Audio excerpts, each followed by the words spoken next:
Assim seja na sua vida, na sua casa, na sua família, no nome de Jesus. Por gentileza, abra a sua Bíblia, ou melhor, a sua revista, na lição de número 9. Já foi lido aqui o texto bíblico básico, já foi citado aqui também o texto áureo também. Mas que prazer estar aqui essa manhã, com esse povo abençoado da ADVEC, amém? Que prazer. Bom, vamos falar sobre o profeta Abacuque, o profeta da torre de vigia. Bom, o livro de Abacuque é daquele tipo de livro da Bíblia que eu acho que revela muito dos nossos desafios pessoais, os desafios diários, os desafios do dia a dia. Então, vamos com certeza extrair daqui lições extraordinárias para a nossa vida. Amém? Então, vamos aqui. Deixa eu ver. Passar aqui um aqui. Tenho que olhar aqui para trás só para ver aqui. Foi. Então, deixa eu passar mais um. Ponto. Beleza. Vamos lá. Vamos aqui algumas coisas sobre o profeta Abacuque. Aí eu vou começar isso aqui com uma pergunta. O que fazer quando as coisas não são favoráveis e Deus se mantém em silêncio? É uma pergunta. O que fazer quando as coisas não são favoráveis e Deus se mantém em silêncio? Porque Deus não é obrigado a responder a hora que nós queremos. Segunda pergunta. Como reagir quando o que você vê é desanimador e a resposta de Deus é realista? Você está vendo o problema, você fala com Deus, Deus está dizendo, é isso aí que você está vendo. O que fazer diante de uma situação como essa? Então, o profeta Abacuque, o livro do profeta Abacuque tem essa resposta para a nossa vida. O profeta Abacuque, como você já sabe, seu nome, está aí na sua revista também, você pode acompanhar, está aí na introdução. O nome dele significa abraço amoroso ou lutador. Abacuque foi um profeta do Reino Sul, Judá, que profetizou entre o século 5 e 6 a.C. E Abacuque é um profeta pré-exílico e que está ali na porta, transitando entre o pré-exílio e o exílio já. Então, nós vamos tirar aqui algumas lições da vida desse profeta para a minha vida, para a sua vida. Vamos lá, o descontentamento do profeta é o tópico número 1 da revista. Olha só, depois do tempo de apostasia em Judá, Deus levantou o rei Josias, que com pouca idade foi instrumento para um poderoso despertamento em Israel. Está lá em 2 Reis 22. Só que depois da morte do rei Josias, vieram seus filhos que foram ímpios, cruéis, e tornou-se um tempo de muito pecado, corrupção, um tempo de afastamento total de Deus no reino de Judá, no reino sul. E é diante disso que o profeta Abacuque está vivendo, num tempo de pecado, num tempo de apostasia, em um tempo de idolatria, num tempo em que as pessoas são cruéis e perversas e esperam o favor de Deus. E diante disso é que o profeta vai dizer o que está escrito logo no início do seu livro. Ele vai dizer, até quando, Senhor, clamarei?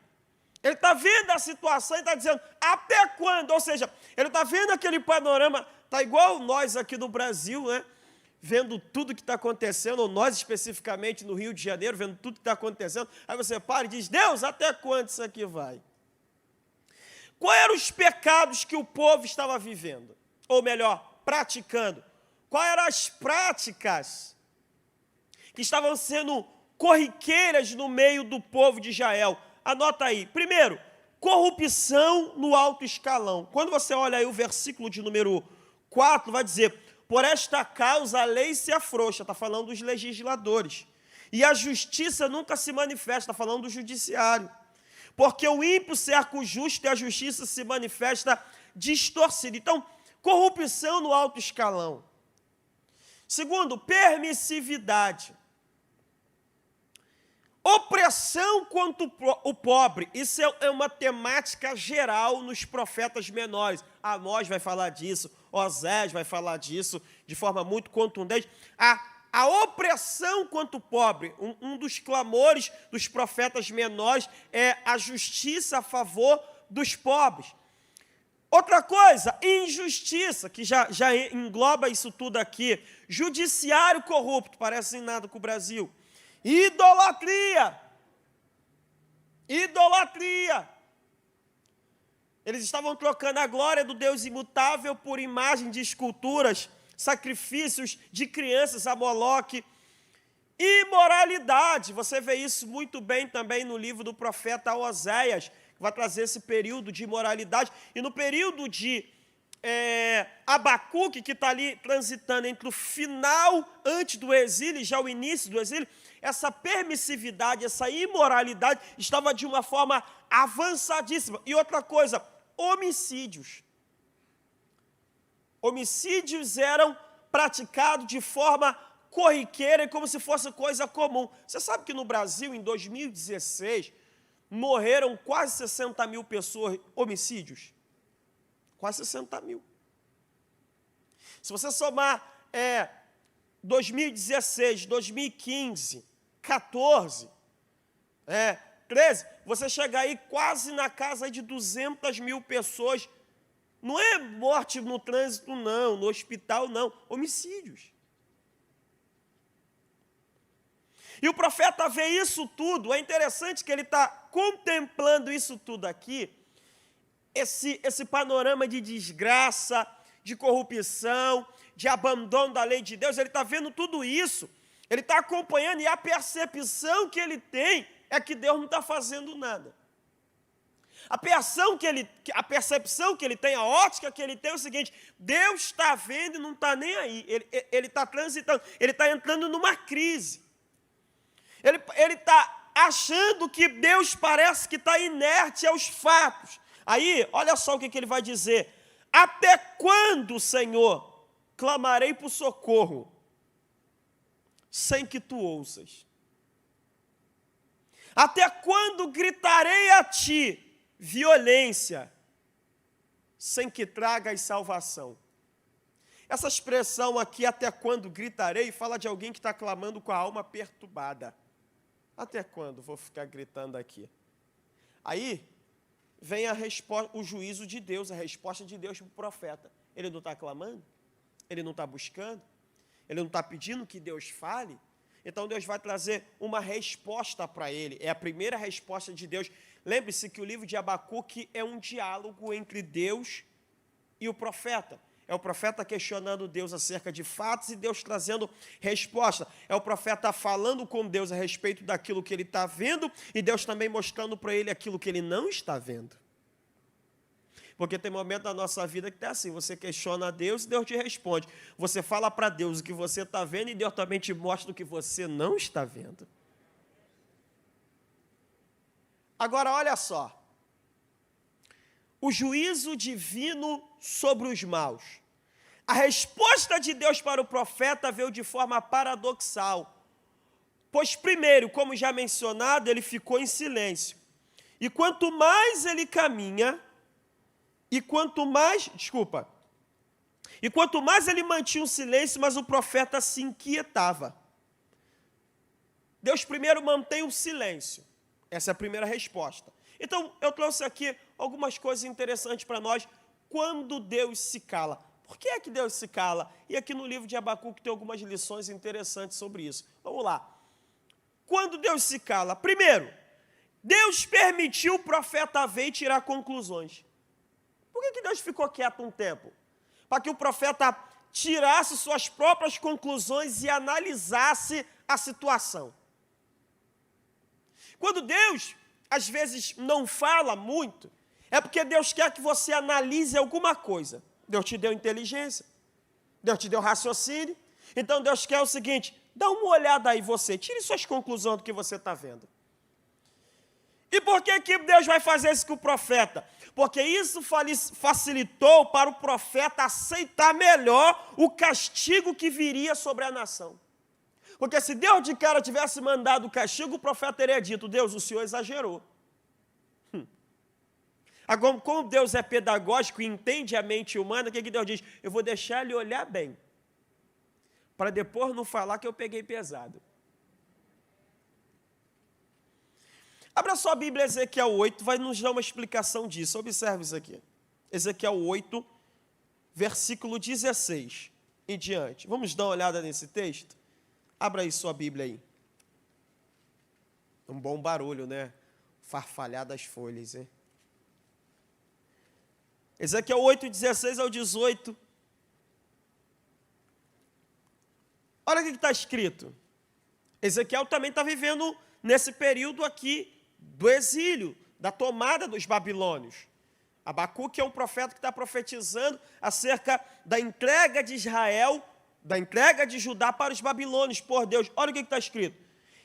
Elevou-me para o átrio interior da casa do Senhor, e eis que estavam à entrada do templo do Senhor, entre o pórtico e o altar, cerca de 25 homens de costa para o templo do Senhor, e com os rostos para o oriente, e eles, virados para o oriente, adoravam o sol. Estou falando de idolatria.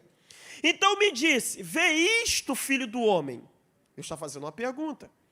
Há porventura coisa mais leviana para a casa de Judá do que tais abominações que fazem aqui?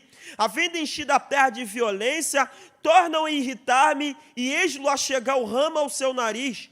Por isso também eu os tratarei com furor. O meu olho não poupará, nem terei piedade, ainda que me grite aos ouvidos com grande voz, contudo não os ouvirei. Deus permite o profeta ver a situação para ele entender o que Deus vai fazer. Então, primeiro, por que Deus se cala? Para você tirar suas próprias conclusões. Dá uma olhada, analisa. Segundo, por que Deus se cala? Para que você mantenha a insistência na oração e na vigilância. O que o profeta fez quando Deus se calou? Ele manteve-se orando. Jeremias 33:3 diz: clama a mim, anunciar-te-ei coisas grandes e firmes que tu não sabes. Agora tem um detalhe: Deus prometeu responder, agora Deus não prometeu quando vai responder. Que ele responde, eu sei, agora que ele também não responde a hora que eu quero, isso é verdade. Porque Deus tem seu próprio cronograma. Deus tem seu próprio planejamento. Quem disse que Deus vai viver em funções da minha oração? Não, a minha oração é minha confiança em Deus. A minha oração é a respiração da minha alma. Mas Deus tem um tempo certo para liberar a palavra certa que vai fazer a coisa certa acontecer na minha vida e na tua vida. Agora escute, o profeta, mesmo que Deus ainda não responda, ele permanece em oração. Continua orando, continua clamando. Por quê, pastor? Porque a oração e a vigilância, porque ele subiu para a torre de vigia, é o capítulo 2. A oração e a vigilância vai fazer uma coisa com você, vai diminuir tua ansiedade. Quando você ora, você libera todo o peso e transfere para a mão do Senhor. Quando você ora, você pega toda a tua carga e coloca: Deus, eu estou colocando na tua mão, porque o Senhor sabe resolver isso aqui melhor do que eu. Por isso o apóstolo Pedro vai dizer em 1 Pedro 1,7, lançando sobre ele toda a vossa ansiedade, porque ele tem cuidado de vós. A Bíblia diz no Salmo 40, esperei com paciência no Senhor, e ele se inclinou para mim e ouviu o meu clamor. Eu gosto do que Paulo diz em Filipenses 4, 6 ao 7, não andeis inquieto por coisa alguma, antes em tudo, sejam vossas petições conhecidas diante de Deus, pela oração e pela súplica com ação de graça, e a paz de Deus, que excede todo o vosso entendimento guardará o vosso coração e a vossa mente em Cristo Jesus. Sabe uma coisa? Enquanto a oração não muda a circunstância, a oração vai fazer Deus mudar você. Fica tranquilo. Enquanto Deus não muda o problema, Deus muda teu estado emocional. Enquanto Deus não muda a situação, Deus te dá paz para você fazer como o salmista, no Salmo 3, verso 5, eu deitei, dormi e acordei, porque o Senhor me sustentou. Aleluia! Oração. Agora escute. Por que Deus se calou? Porque Deus, como está aqui, já tinha resposta há muito tempo. Abra aí Abacuque de novo. Capítulo 1, versículo 12. Ou melhor, escuta nessa versão aqui, que eu coloquei aqui, que é a NVB. Ó Senhor meu Deus, meu santo, o Senhor é eterno. Será que o seu povo em tudo, será que o seu plano em tudo isso é nos destruir? É claro que não. Ó Deus, nossa rocha, o Senhor resolveu dar poder aos caldeus para nos castigar e corrigir por causa de nossos pecados. Sabe por que Deus não tinha falado com o profeta? Deus já tinha uma resposta. Não é porque Deus não respondeu, porque Deus não sabia o que ia falar. Não é porque Deus não deu a resposta ao profeta que Deus não sabia o que ele ia fazer. Deus sabia, só não estava na hora certa de avisar. O que eu preciso entender, e você precisa entender, e lembrar, porque às vezes esquecemos disso, é que nada pega o nosso Deus de surpresa. Quando Adão e Eva pecaram, Adão transgrediu o mandamento, o diabo achou que estava em vantagem, só que ele não sabia que antes de Deus criar Adão, Deus já tinha criado a salvação para Adão. É igual fábrica, irmão. Você sabe que tem uma lei no Brasil que alguns produtos têm que ter pelo menos 10 anos peça de reposição. Alguns determinados bens de consumo têm que ter 10 anos peças de reposição. Por quê? Você compra uma coisa por causa da obsolescência, para não ter obsolescência programada. Aí, pô, cadê? Não tem peça pronta, você tem que descartar, comprar outro. Aí, a fábrica, quando fabrica um produto, já tem que ter a peça preparada. Igual você compra um carro, lançou o carro hoje. Se você bater na esquina, eles têm que ter peça de reparo. Então, antes deles botarem o carro para vender na concessionária, na fábrica, já tem que ter peça de reparo, caso o carro dê defeito. Deus fez a mesma coisa. Quando Deus criou Adão, ele já criou a salvação e deixou guardado.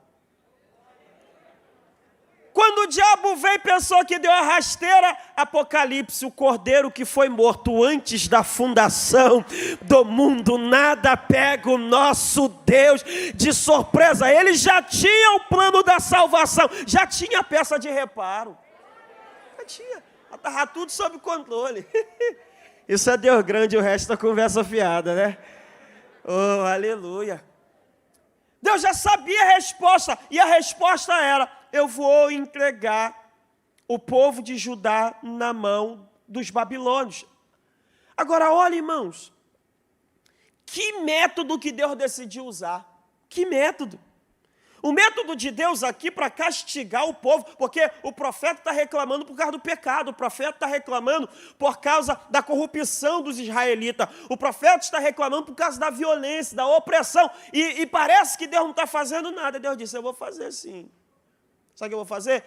Eu vou permitir os inimigos destruírem vocês.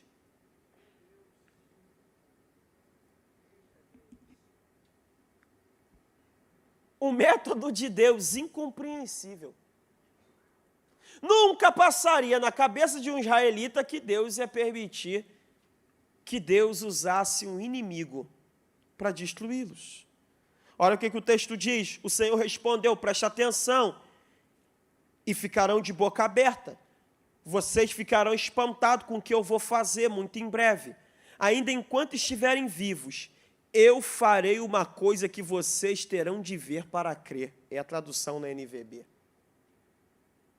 Paulo vai usar isso com uma outra conotação, falando do Evangelho.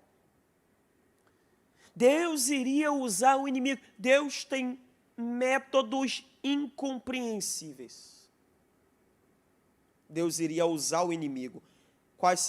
Quem seria o inimigo? Os babilônios, os caldeus, que foi o maior império, o primeiro grande império mundial, de 612 a 539 a.C., aproximadamente. Os babilônios eram cruéis, os babilônios eram maus. Você conhece a história bíblica, é só você ler o livro de Lamentações. Eles destroem o templo. Interessante que Deus permite até que o seu próprio templo, a ira de Deus é tão grande que Deus permite que até que o seu próprio templo seja destruído. Os profetas são mortos, os sacerdotes são mortos, os velhos não são poupados, gente de Deus é levado para o exílio, como Daniel, como Ezequiel, como Ananias, Misael e Azarias. As mulheres são violentadas, eles não poupam ninguém. Deus iria entregá-los na mão dos caldeus. Aqui tem um mapa do Império Babilônico. Eles passam a dominar esse mundo inteiro e dominam o território de Judá. Deus permite o inimigo assolar o seu povo. Agora, olha que coisa interessante. Entregar o povo de Judá aos babilônios, que seriam cruéis, duros, maus, estava no plano de Deus. Nós já lemos o texto, 1:12. Deus tinha isso como seu propósito. Agora, escute uma coisa. Preste bem atenção nisso aqui que eu vou te falar. Abacuque orou, Abacuque clamou, e Deus revela a ele no versículo 5, 6, que Deus vai usar os caldeus, os babilônios. Caldeus é um outro termo para os babilônios. É um sinônimo. Escute.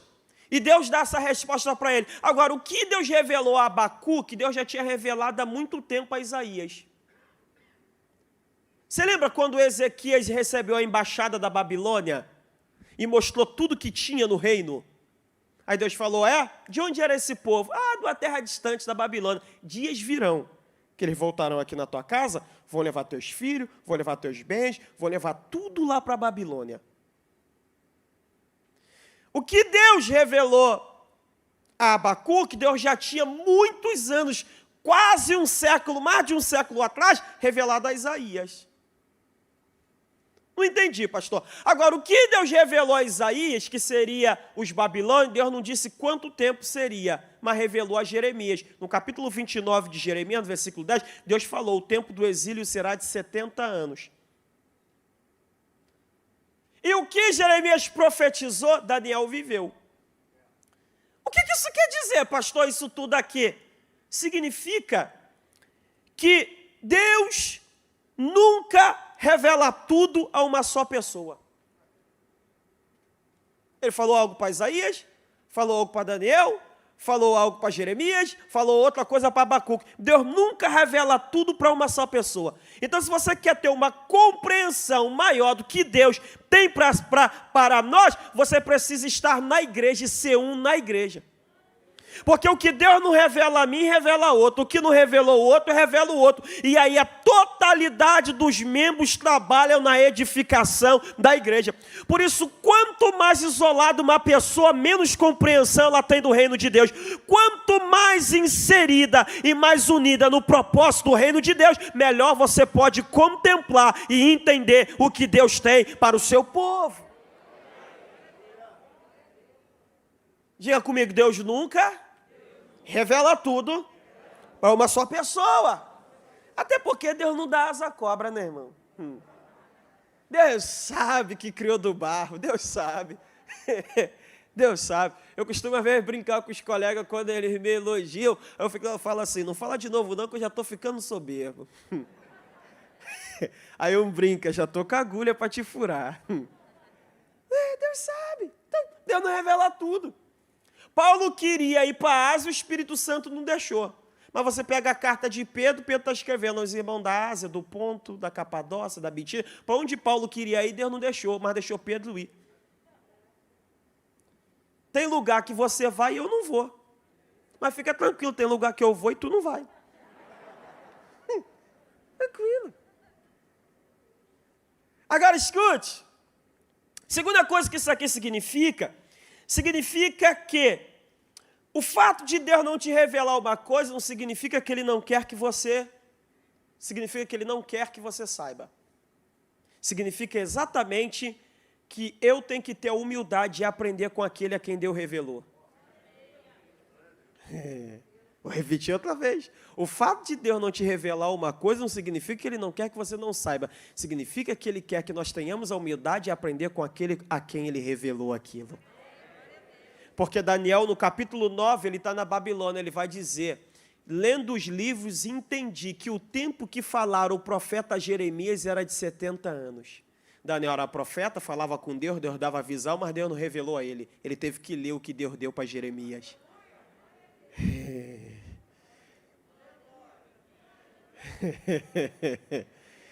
Olha para quem está do teu lado e diga assim, ó, ei, fica tranquilo. O que você não sabe, alguém sabe. Viu?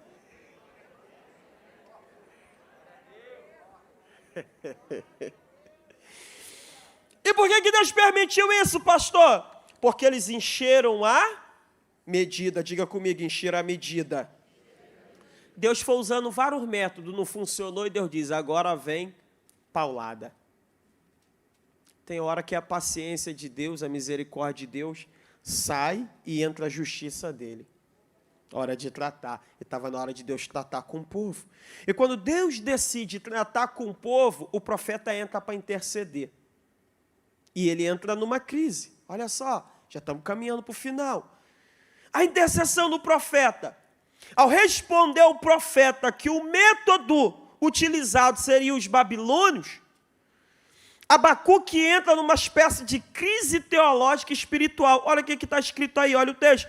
Nós somos perversos, mas eles são piores do que nós. Deus disse, eu vou usar os babilônios para destruir você. Aí ele, peraí, nós somos mais justos que eles. Eles são idólatras, eles são cruéis, eles são violentos, eles são isso, eles são aquilo. Ele entra numa crise. Porque como pode Deus permitir, esse aqui é um dos cernes do livro de Abacuque, como pode Deus permitir um ímpio maltratar quem é mais justo do que ele? Numa visão meio cariocada, Abacuque estava dizendo, Deus é o sujo falando mal lavado. Ele está questionando com Deus. Agora veja bem, mesmo o profeta confuso, ele tomou a decisão, sabe o que é? Orar e aguardar a resposta de Deus. Ele continua a orar, o capítulo 2, ele diz que ele sobe a torre de vigia, para esperar o que Deus vai falar com ele. Aí, sabe qual foi a resposta de Deus para ele? Olha só, mas, porque a visão ainda está para se cumprir no tempo determinado, mas se apressa para o fim. E não falhará, se tardar, espera-o, porque certamente virá, não tardará. Sabe o que Deus está dizendo para ele? Você vai precisar de paciência e de esperança. O povo iria para o exílio, iria sofrer na mão dos babilônios. E só tinha uma coisa, ter paciência. Os escritores hebreus pegam isso e aplicam isso à volta de Jesus, porque só mais um pouquinho de tempo e aquele que há de vir, virá e não tardará. Mas como podemos manter a esperança quando tudo vai mal? Como é que você mantém a esperança quando os ímpios vencem? Como manter a esperança quando a derrota é certa? A resposta de Deus para o profeta é essa aqui, ó. Mas o justo, pela sua fé, viverá. Tem época que você não precisa de explicação, você precisa de promessa, e você só vive pela promessa se você anda pela sua fé. Pode estar tudo errado, mas quem te prometeu é fiel. Pode o mundo virar de cabeça para baixo, mas eu sei em quem eu tenho crido, e sei que Ele é poderoso para guardar o meu depósito até aquele dia. Eu preciso viver pela fé. Caminhar pela fé. Agora escute isso aqui. O que é viver pela fé? O que é viver pela fé? Viver pela fé, tá aqui, ó, anotei aqui, pronto. Deixa eu ver. Isso, é confiar na obra de Cristo. Não sou eu, é o sangue de Cristo. Não sou eu, é a graça de Cristo.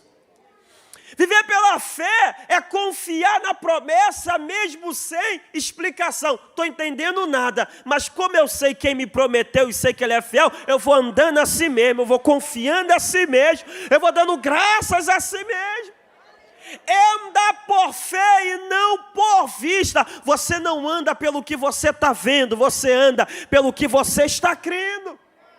É vencer pela força da fé e não pelo esforço. 1 João 5,4. Esta é a vitória que vence o mundo, a nossa fé. É crer mesmo com risco de morte, como Daniel. É ser guiado pelo Espírito. É crer no poder sobrenatural de Deus. Isso é andar por fé.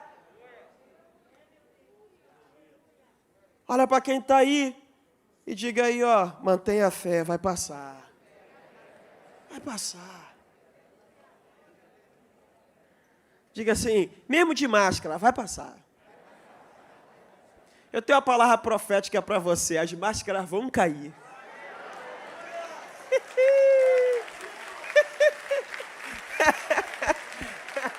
Aleluia! Vamos lá, vamos terminar aqui. Deixa eu ver aqui onde eu parei. Isso. Aí, ó, vamos lá. Ao contentamento do profeta. Eita, falta aqui. Pronto. Contentamento do profeta. Sabe o que eu aprendo? Tudo muda depois da fé. Diga aí comigo, tudo muda depois da fé. Algumas coisas mudaram por causa da fé. Quando Deus falou, o justo viverá da fé, o profeta entendeu. Aí ele abre o capítulo 1 reclamando. No 2 ele sobe para a torre de vigia. Mas no 3 ele começa a cantar. Tudo muda depois da fé. Tudo muda depois da fé. Escute uma coisa, e eu desejo que isso aqui seja profético na sua vida. O livro começa, então eu botei aqui, já que tudo muda depois da fé, ó. Olha o contentamento do profeta. Cara que comeu um biscoito creme crack e não limpou igual eu. Fazia quando era moleque. Olha o vestígio do crime que mexeu no pote sem a mãe mandar. O livro começa com peso, sentença e termina com música. Eu declaro isso sobre a tua vida. Pode ter começado com sentença, mas vai terminar com música. Segundo, ele trocou o até quando para o ainda que. Você pode ter entrado aqui dizendo até quando, mas você vai sair daqui dizendo ainda que, eu vou continuar adorando, eu vou continuar louvando, vou continuar exaltando. Abacuque começou embaixo. No capítulo 2 ele subiu para a torre, mas no final do capítulo 3 ele diz, o Senhor me faz andar pelas minhas alturas. Você vai terminar em cima, vai terminar no alto, vai terminar nas alturas. Escuta, ele começou vendo o problema de excluição, mas o capítulo 3, ele termina vendo a glória de Deus. Você vai terminar vendo a glória de Deus na sua vida. E sabe o que eu aprendo? É que a fé mudou toda a concepção dele, que ele termina cantando em meia dor. Ainda que a figueira não floresça, não haja fruto na vide, o produto do oliveira minta, as ovelhas sejam arrebatadas da malhada, no currais não haja vaca, todavia me alegrarei no Senhor e exultarei no Deus da minha salvação. Escute isso aqui, quando ele fala, ainda que a figueira não floresça, não haja fruto na vide, o produto do oliveira minta, no currais não haja vaca, as ovelhas sejam arrebatadas da malhada. Eu tentei aqui trazer pelo menos uma linguagem, talvez se encaixe aqui nessa linguagem figurada, que essas árvores são símbolos de algumas coisas na Bíblia. Figueira fala de Israel, então ele está falando da nação, porque ele sabia que seria destruída. Videira fala de família, ele sabia que a família dele teria um problema com o exílio. Daniel foi para a Babilônia, Ezequiel foi para a Babilônia. Ele diz, vai me atingir, vai atingir minha casa. Oliveira fala de unção, fala de ministério. Os sacerdotes foram mortos, o templo foi destruído. Mantimento fala de provisão. Israel foi levado à miséria. Ovelha fala de povo. O povo foi levado cativo, muitos mortos. Vaca fala de serviço, produtividade. Ele diz, pode me faltar isso tudo, ainda que a figueira não floresça, não haja fruto na vide, o produto da oliveira minta, nos campos não haja mantimento, as ovelhas sejam arrebatadas da malhada, no currais não haja vaca. Todavia me alegrarei no Senhor. Todavia me alegrarei no Senhor. Todavia me alegrarei no Senhor, tendo, não tendo, com muito, com pouco, eu vou levantar minha mão, eu vou exaltar, eu vou magnificar, eu vou bendizer, eu sei em quem eu tenho crido. Oh, meu irmão, eu não sei o que você está passando, mas como Paulo diz, alegrai-vos no Senhor. Outra vez vos digo, alegrai-vos no Senhor. Deus te abençoe, que essa palavra fique no seu coração.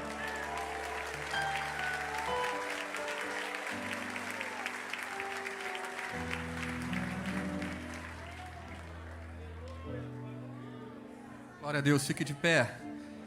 Ainda que a figueira não floresça e não haja fruto, o produto, todavia,